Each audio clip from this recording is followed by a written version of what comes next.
আসসালামু আলাইকুম বন্ধুরা, আমি একটা আজকে রেসিপি নিয়ে আসছি।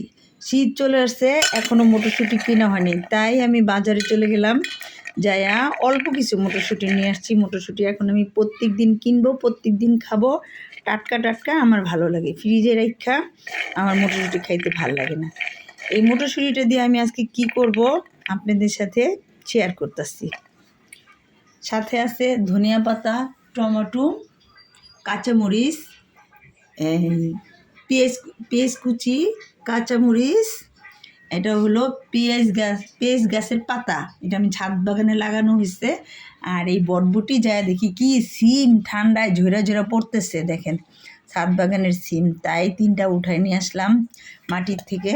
আর এই বটবুটি নিয়ে আসলাম। এখন আমি এই সবগুলো উপকরণ দিয়ে আমি এই মলা মাছকে আজকে চচ্চড়ি করব। মলা মাছ চচ্চড়ি করতে আমার কি কি লাগতেছে: কাঁচামরিচ, পেঁয়াজ, টমেটো, ধনিয়া পাতা, আর হলো মটরশুঁটি, সাথে দিব হলো আপনার এই বটবুটি। এই বটবুটি দিব, পেঁয়াজ পাতা দিব। বন্ধুরা, আপনাদের ভিডিওটা যদি ভালো লেগে থাকে তাহলে